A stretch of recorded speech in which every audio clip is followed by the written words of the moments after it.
Previously on Flatlanders. I feel like the sunlight's very dim.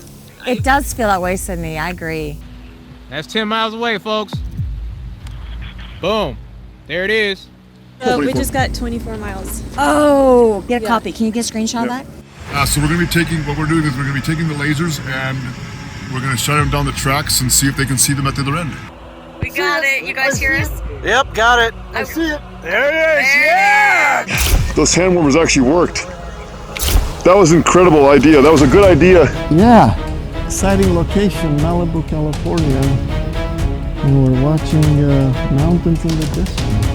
In infrared, this is a converted infrared camera. That either tells us their calculation of a 25,000 mile circumference of the globe is inaccurate, or it's just false.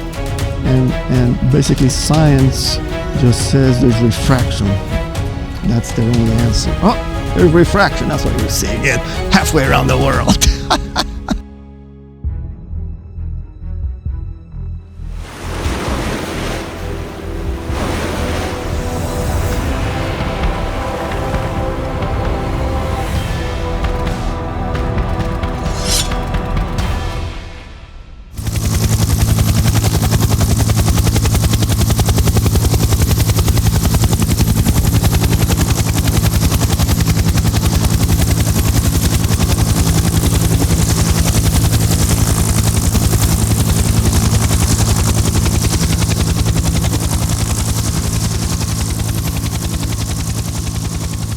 When I was in the Army, I was privileged to become a helicopter pilot, actually an enlisted Aero Scout observer at the time. And there's a device on the helicopter called the attitude indicator.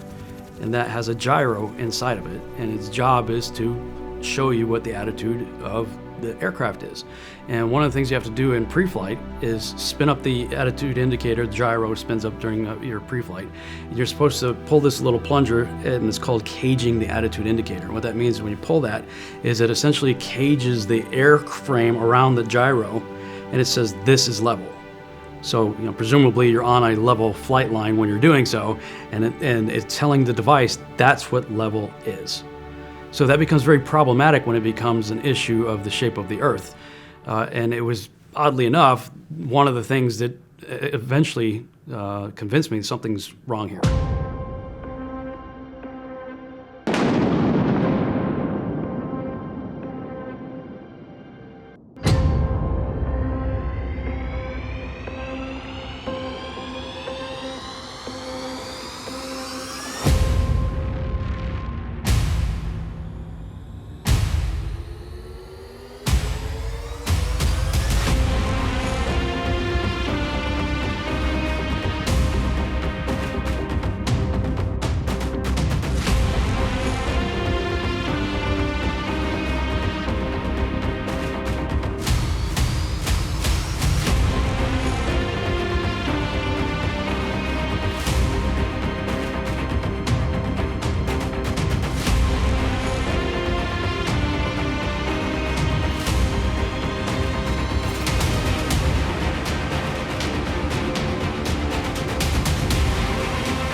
Take another hit, get it over with. We're a little sick, you see.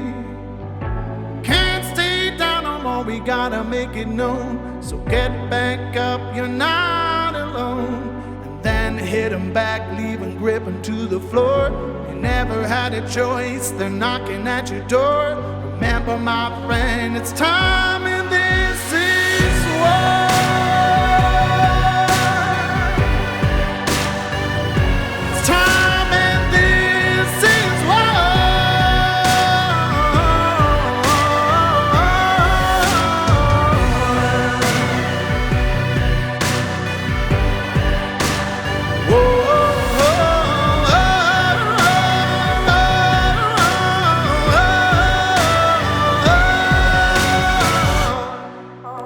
So I'm Dr. Niang Giang. I work as a scientific officer at the National Space Research and Development Agency. I was involved with space education and outreach. That entailed teaching kids about space, space exploration, space utilization. I have always wanted to be an astronaut since many space enthusiasts would say that too. When I learned that Nigeria now had a space agency, I decided, that was going to be my route to being an astronaut, or if not, at least fulfilling my space enthusiast ambition. I began to see that the evidence for the ball was inadequate much later, actually after I'd already resigned, because I came to the United States to pursue a doctoral degree, and I had to resign in order to do that. And while here in the United States, I observed that we were able to see too far, and object heights that should have been hidden behind a curve are not, and way not, like they're pretty much a very flat surface. But then I also looked into the physics of Earth's rotation, and science doesn't actually have any evidence that the Earth is rotating. All experiments that have been conducted to determine rotation proved null, meaning that such motions were not detected.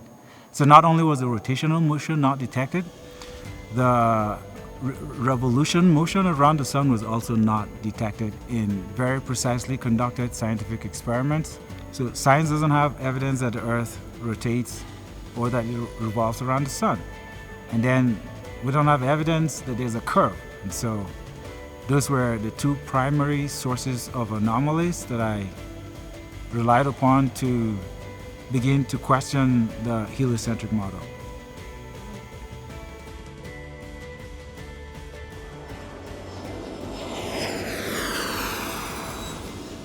I became a pilot actually while I was in the Air Force. I went into the Air Force very early. I actually went in at 17. My parents had to sign for me to get in.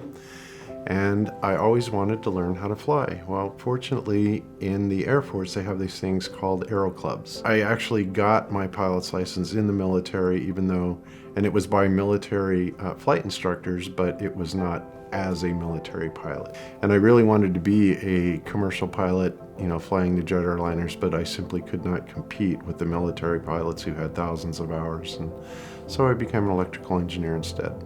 You never ever account for curvature as a pilot. When you first learn how to fly, the very first thing that they tell you, and this is very telling by the way, is they say to do a straight and level flight, pick a point on the horizon and fly towards it.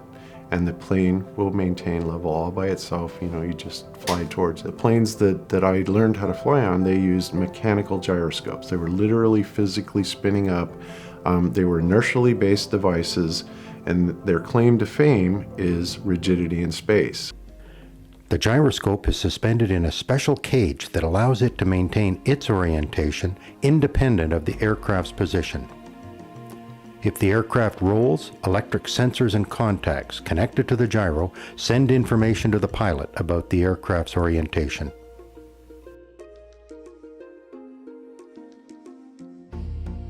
And when you understand exactly how they work, then you also know that when you fly forward for 69 miles, you will drop your nose by 1 degree, okay?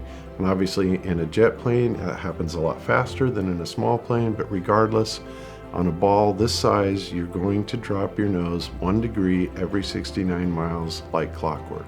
The problem is the gyroscope never registers that, ever.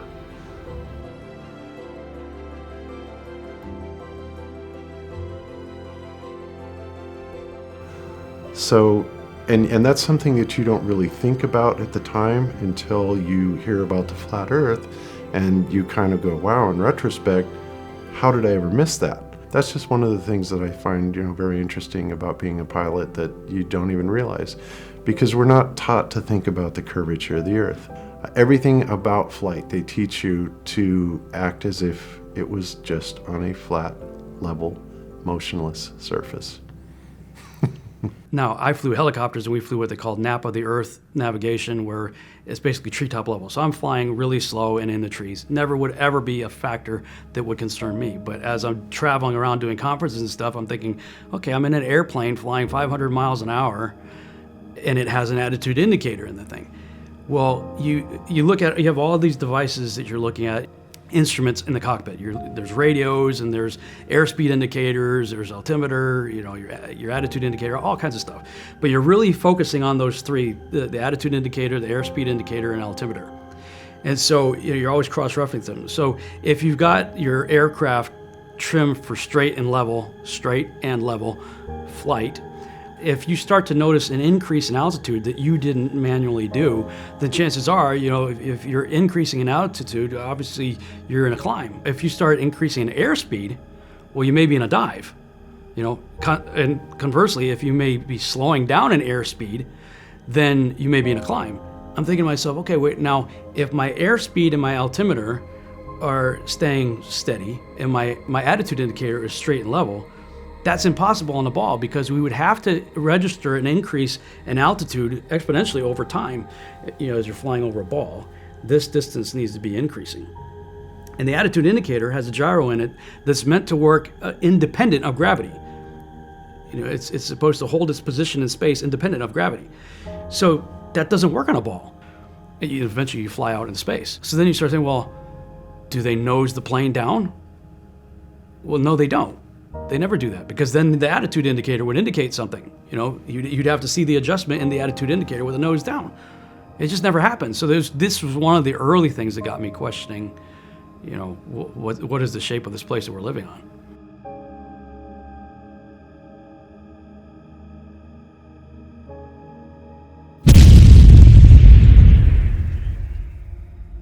My name is Darrell Lee. I was a mechanic in the U.S. Army. I was an electrical hydraulic mechanic for artillery. 7.5 years was overseas in different spells between the United States and back to Europe. Ended up 12 years. An artillery mechanic, it was exciting, it was challenging. So yeah, I was a staff sergeant, E6. Coriolis was never applied during my whole military career at all. I can't count how many fire missions we've been on, and anywhere from firing an M16 or M3 all the way up to an M110, which is so many tons, with a 209-pound round, and that's a deadly ordnance that we fired, and never once we ever have to calculate Coriolis at all. They say that the long-range shooters have to adjust for Coriolis effect, which they actually don't. But they'll tell you that when the bullet leaves the muzzle of the weapon, that is now suddenly independent of the movement of the earth. In other words, that bullet's not going to travel in the air with the movement of the earth. It doesn't make any sense. And I'm the one that can verify that, because my job was to synchronize those sights with the barrel. And when the FTC guys, the survey guys, give the coordinates, I have to confirm those coordinates. There's no Coriolis to adjust to at all. When I went to School of Infantry, I graduated honorman, and that meant I had a little special accolades and extra special training, was able to cross-train with other of the weapon systems that the Marine Corps employs. So I became an expert in all of my weapons that I was employed in. The Coriolis effect is one of my favorite topics to discuss. In my training with the Marine Corps, the 4 years I was there, and all the cross-training of all the weapon systems have experience with, including the 50 cal sniper rifle, never even heard the words Coriolis effect. I wasn't even aware that any artillery or anybody would adjust. Sniper, artillery, tanks, naval ships, anybody would adjust for that. I never used it. I never heard of it. I've read through the Marine Corps manual, the sniper manual, not one mention of Coriolis effect. How far would a round be off if we applied Coriolis to one of the weapons, the 109 or 110? Depending on the battery's location on the Earth, you can calculate from the equator. It says we're traveling 1,039 miles an hour. You can take that calculation from the equator to where your location is, and you can determine the speed that you're at. So at the equator is spinning 1,000 miles per hour here. Here in Dallas, Texas, right about here, that's probably close to 750 miles per hour up here. And then when you get closer to the North Pole, 500, 250 miles per hour, 0 miles per hour. So it depends on where you are on this ball to adjust for the speed of the Earth, the Coriolis. And from that, you can calculate and find out how much the target would rotate. Not only that, you have to adjust for the direction you're facing. But my question is a sniper or anybody actually pulling out this mathematical formula in a combat situation and figuring out the math that it takes to adjust for the Coriolis effect? To show the proof of that not existing is when you actually go out and fire. If you fire from 15 miles, you already know about how long it takes for that bullet to land. If the Earth rotated, moved at all, we don't make any calculations for that. We don't put any calculation in for that. But if we did, that round would miss by a long shot. And if anyone's ever done that, their career is ended on the spot, court-martial on the spot. So it's never, ever, ever been applied and never will be. There's 4 major adjustments or factors in considering your adjustment for shooting long range that we were taught that speaks of it in the Marine Corps manual. And those 4 factors are, number 1, the munition, the round that you're using, its max effective range and all the weight and everything that you got to know the round in the weapon system that you're using. Number 2 is the distance to the target. Number 3 is your elevation, and number 4 is the wind resistance or the weather. And that's why in a lot of shooting ranges you'll see those flags to show which way the wind's blowing. And obviously out in the field and in a combat situation you're not going to have that, so you got to figure that out as well. If I'm shooting west to east in the direction that the Earth is spinning, that would be one adjustment because the target's going away from you. Then if all of a sudden I'm turning this way, facing north, you have a completely different Coriolis effect adjustment because now your target's going from one side to the other. Then you turn backwards and the Earth is spinning this way, the target's coming towards you and you're facing down, but are you actually adjusting that while you're actually shooting? The answer is no. We don't use an adjustment. Think about the scenario in a combat situation. A sniper's posted up downrange, you got the enemy downrange, and you already know your latitude, where you're going, how fast you're going, and your 4 factors to adjust for your shot. And all of a sudden, you got an enemy flanking you on this side or on this side. You're in the middle of a combat scenario and you're changing directions at any given moment. Are you really sitting down with this mathematical formula and figuring out what you got to do in the heat of battle? The answer is no. It just doesn't exist. There's no such thing as Coriolis. What I'm told now, they teach it in classes. They teach that there's Coriolis, the Earth rotates, and all the mathematics they'll apply to it. When you go out on fire missions, have you ever applied what you were taught in the classroom out in the fire, in live fire? Because it doesn't apply. You can't apply that. They teach it to you, but you don't apply it. So that's part of the brainwashing. Sabre 459er taxi, runway 30, wind 240 at 8, altimeter 2992. Sabre 459er, runway 30, cleared for takeoff. Well, my name is Robert Scott. I was an air traffic controller with the FAA here in the U.S. for 24 years. I was stationed at different places, mostly small and regional airports, but it had to be big enough to have a tower. I always loved aviation. Once I got to air traffic control school in Oklahoma, I just thought, I love this. This is great. This is practically better than being a pilot. So I've always loved air traffic very much. My job, or my AFSC in the Air Force, which is a 303X1, was an air traffic control radar specialist. And what I did is I installed and maintained air traffic control radar systems. So what radar is a system in which you can determine the speed and the range of aircraft. And the way that is done specifically is an electromagnetic pulse is fired from a very directional antenna out to an area that you want to scan, okay? And at some point it will encounter presumably an aircraft, and when it does that, a certain part of that signal will be reflected back. Okay, so as that signal is coming back, What happens is the radar is internally timing how long it takes that pulse to come back. And by that pulse, using a Doppler effect, it can tell exactly how far away that aircraft is, and by continuing to fire these pulses and get continuous reflections from it, by the rate of Doppler change that those signals come back, we can actually gauge the speed of that aircraft. Some of the things that I witnessed that were very interesting about radar is that we would be able to track aircraft all the way down to the ground, and I do mean all the way down to the ground at distances of around 100 miles. And now that I know the calculation curvature, 100 miles is 6,666 feet of curvature, of drop. That is literally impossible because radar works at microwave frequencies, 2 to 6 gigahertz or even higher, anywhere in the microwave spectrum, and it is absolutely reliant on it being line of sight, meaning if you can't see it, it don't work. When you take into consideration that we're able to track aircraft from whatever altitude they're coming in at, all the way down to the ground at a target 100 miles away, and knowing that that target should be 6,000 plus foot below the curvature, that kind of eliminates the ball model. Well, in air traffic control, they have two different types of radar. There's a short range, but airport-based radar. It goes out to 60 miles. And then for the long flights and high altitude and off coast, it can go out to, it's en route radar, and it can be 200 miles. So they can detect targets 200 miles away.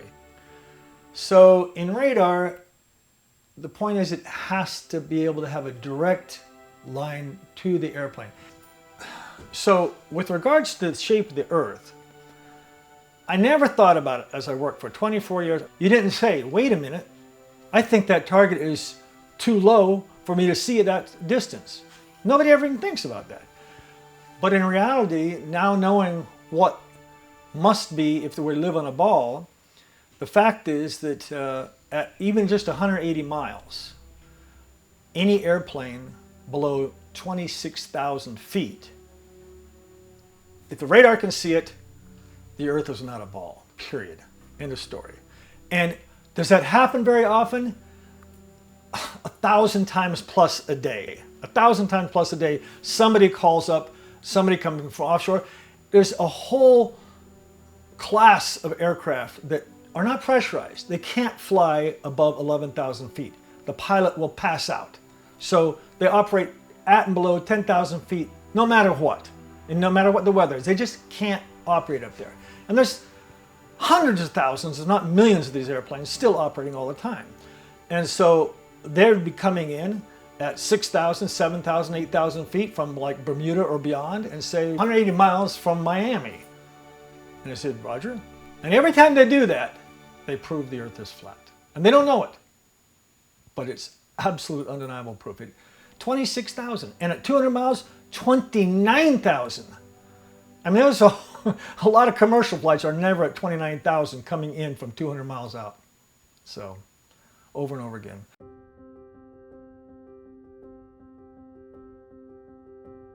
Microwave technology, and this is something that I worked on with a company called Western Telecommunications. And with this job, what I was a field RF engineer. And I did the field engineering and all the testing for these long, great big, huge 10,000 channel microwave relay stations. I remember that we built a lot of sites across Kansas, the state of Kansas, which is very famous for being flat as a pancake, right? Well, not only Kansas, but Nebraska and Iowa as well. So while we were building these sites across Kansas and Nebraska and Iowa, the distance in between each one of these sites was approximately 40 to 60 miles, depending on the terrain. And there were occasions when we would have to do line equalizations, and we would have to diagnose a problem to find out why we were getting an unevenness in the spectrum of microwave signal, okay? So in order to do that, what we would do is we would bypass like one of the hops, and we would go from one, and instead of going from here to here, we would go down to this one, shoot from this one to this one, and sometimes we would even go, 2 sites away, right? And actually there were times when we actually did 3 sites. So if you have a 40 to 60, you can get very close to 200 miles on some of those hops. And when we did that, and we would establish our communications, never thinking at all about the curvature of the Earth, we were simply looking for line equalization. But the point is that we had established a connection with the site that was 2 to 3 hops down the line, which represents a distance of nearly 200 miles, anywhere from 100 to 200 miles. And the curvature calculations are immense for 200 miles, and absolutely impossible, especially going across Kansas or Nebraska. When I look at that in retrospect as a flat earther and understanding the curvature, and knowing also that we were dealing with 6 gigahertz microwave, there is no way at all that these signals could have possibly propagated, but they did. And that was something that, for me personally, was a huge piece of evidence.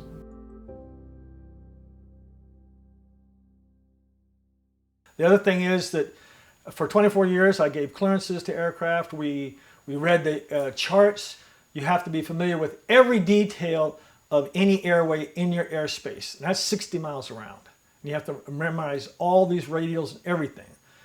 And so we looked at these charts regularly. We had low altitude charts and high altitude charts, and we looked at where was what. We studied these things because we would have aircraft call us from those positions. And the thing about all air navigation charts is they're flat. There's nothing on it that says not corrected for curvature. I never gave a clearance that had anything to do with curvature or adjustment for rotation. No pilot in the history of aviation has even given that a second thought. Nothing adjusts for it. Nothing is ever built to adjust for it. There's no curvature adjustment, there is no spin adjustment, and even in radar, you could put a guy on a vector at 180 degrees, fly heading 180. He could be on that vector for 100 miles. And all the time the Earth is spinning out from under him? It makes no sense. Absolutely no sense. So I never figured this stuff out until I began to research flat Earth. When you plot a trip, it's done on a Jeppesen map, which is essentially a flat Earth azimuthal equidistant type of map. There are pilots that will insist that you do spherical calculations, but you don't. You do them based on a latitude and longitude system. That's how you derive your, where you're going to go, where you're coming from, where you're going to. And it's all done based on a flat map. I'm thinking, nobody talked flat Earth back in 1986. So I'm thinking, I look back at it, I was like, but there was all kinds of evidence that the Earth was flat. The maps, the very maps that we used, it said all surfaces are to be viewed as flat, right on the legend. I'm thinking we didn't even get it then, It says that on every single map. And I wondered why all those maps, they would do no civilian any good to have them. They're just a topographical view of the area landscape, the impact area. But it's DD. It's a DD form. DD is a Department of Defense form. A DA form has nothing. You can make copies of it and everything. It's not controlled. A DD form is controlled. They were smart enough to know that you can't copy this, you can't take this, and every map that comes out of the room, you got to sign for it. Maps are controlled. I'm thinking, why? What's so special about this map? Nobody will know what to do with it, but it tells you the truth. It's the truth. Everything is to be viewed as flat. No curvature, no rotation, or nothing. We used it day in and day out and do our job, not thinking. But it was right there in your face. That's the best way to hide, out in the open. I know that the Earth is not a ball. It does not rotate because science has not produced evidence to support that. The burden of proof rests on the person making the claim that the Earth is round and it rotates. The burden of proof doesn't rest on me. If science tells me that the Earth is round and that it rotates, I ask science for evidence for that. And science doesn't give me evidence for that. I'm not going to accept that as fact. There's a preponderance of evidence that we are assembling, especially over the last 4 years with the online research community, of finding other things, lots of other things, that there's no curvature. So let's establish that first. There is no measurable curvature. So if there's no curvature, then we're not dealing with a ball, because you have to have curvature for a ball. It's time and this is war.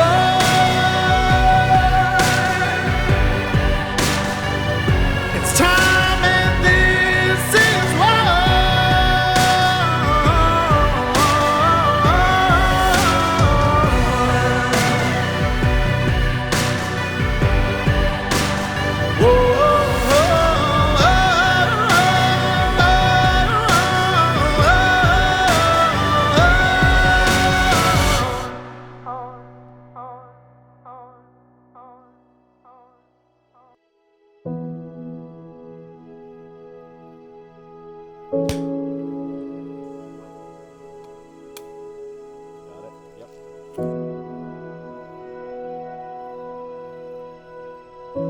And even that crowd is starting to suspect there's something going on. And I am honored to call him brother and happy to call him friend.